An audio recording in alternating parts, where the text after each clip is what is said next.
पाठ 7 विशेषण एडजेक्टिव। रमन अपने माता पिता के साथ मेला देखने गया। मेले में कई दुकानें सजी थीं। वहां बहुत सारे झूले थे। रमन को सबसे बड़ा झूला पसंद आया। गुब्बारे वाला रंग बिरंगे गुब्बारे बेच रहा था। रमन ने 5 गुब्बारे खरीदे और गरम गरम जलेबियां खाईं। बच्चों, इन वाक्यों में आए रंगीन शब्दों से संज्ञा शब्दों के बारे में कैसा और कितना का पता चल रहा है। जैसे कितनी दुकानें सजी थीं? कई। कितने झूले थे? बहुत सारे। रमन को कौन सा झूला पसंद आया? सबसे बड़ा। गुब्बारे कैसे थे? रंग बिरंगे। कितने गुब्बारे खरीदे? 5। जलेबियां कैसी थीं? गरम गरम। तो हम कह सकते हैं, जो शब्द संज्ञा या सर्वनाम शब्दों के गुण, दोष, संख्या या मात्रा, परिमाण से संबंधित विशेषताएं बताते हैं, वे विशेषण कहलाते हैं। जिन संज्ञा या सर्वनाम शब्दों की विशेषता बताई जाती है, उन शब्दों को विशेष्य कहते हैं। सुंदर लड़की पदबंध में विशेषण है। सुंदर और विशेष्य है लड़की। विशेषण के भेद। विभिन्न विशेषताओं के आधार पर विशेषण के 4 भेद हैं: गुणवाचक, संख्यावाचक, परिमाणवाचक, सार्वनामिक। गुणवाचक विशेषण। सौम्य, खट्टे मीठे जामुन खाओगे या मीठे मीठे आम? नीले नीले आसमान पर रंग बिरंगा इंद्रधनुष निकला है। जामुन कैसे हैं? खट्टे मीठे। आम कैसे हैं? मीठे मीठे। आसमान कैसा है? नीला। इंद्रधनुष कैसा है? रंग बिरंगा। इन दोनों वाक्यों में जामुन, आम, आसमान तथा इंद्रधनुष विशेष्य के गुण आदि के विषय में बताया जा रहा है। अतः ये गुणवाचक विशेषण है।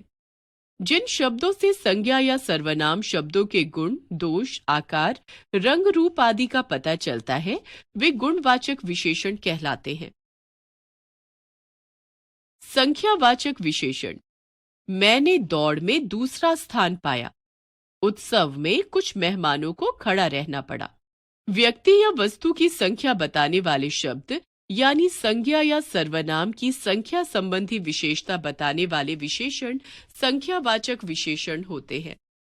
वस्तु गिनने योग्य हो और संख्या निश्चित हो तो निश्चित संख्यावाचक विशेषण होता है, और यदि वस्तु गिनने योग्य हो परंतु संख्या निश्चित नहीं हो और कुछ, कई, थोड़ा, बहुत, कम, ज्यादा, अनेक आदि शब्दों से बताई गई हो तो अनिश्चित संख्यावाचक विशेषण होता है। परिमाणवाचक विशेषण। 5 किलो चीनी दे दीजिए। 2 लीटर दूध ले आइए। यहाँ चीनी और दूध गिनने की नहीं, मापने तौलने की वस्तुएं हैं। किसी वस्तु की मात्रा, माप, तौल आदि के विषय में बताने वाले शब्द परिमाणवाचक विशेषण होते हैं। संख्या या गिनती इसमें भी होती है, पर वह मापने तौलने के उद्देश्य से ही होती है। संख्यावाचक की भांति इसमें भी निश्चित तथा अनिश्चित परिमाण होता है। जिन शब्दों से निश्चित परिमाण या मात्रा का बोध होता है, वे निश्चित परिमाणवाचक विशेषण होते हैं। जिनमें अनिश्चितताएं होती हैं, पता नहीं कितना, पर वस्तु मापने तौलने योग्य होती है, तो अनिश्चित परिमाणवाचक विशेषण होता है। सार्वनामिक विशेषण। जब वाक्य में प्रयुक्त सर्वनाम शब्द किसी संज्ञा की विशेषता बताने का कार्य करने लगते हैं, तब वे विशेषण बन जाते हैं। ऐसे विशेषणों को सार्वनामिक विशेषण कहते हैं। जैसे, इस पुस्तक में बहुत सी रुचिकर कहानियां हैं। उन शैतान बच्चों ने मटका तोड़ दिया। जब किसी विशेष वस्तु यानी संज्ञा के बारे में बताया जाता है, तब वह सांकेतिक या सार्वनामिक विशेषण होता है।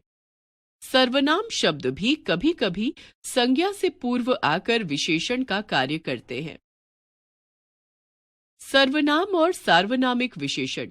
इसे भी अपने साथ ले जाओ। सर्वनाम। इस पुस्तक को भी अपने साथ ले जाना। सार्वनामिक विशेषण। पहले वाक्य में इसे किसी संज्ञा के स्थान पर प्रयुक्त होने के कारण सर्वनाम है, पर दूसरे वाक्य में पुस्तक संज्ञा की विशेषता बता रहा है, अतः यह सार्वनामिक विशेषण है।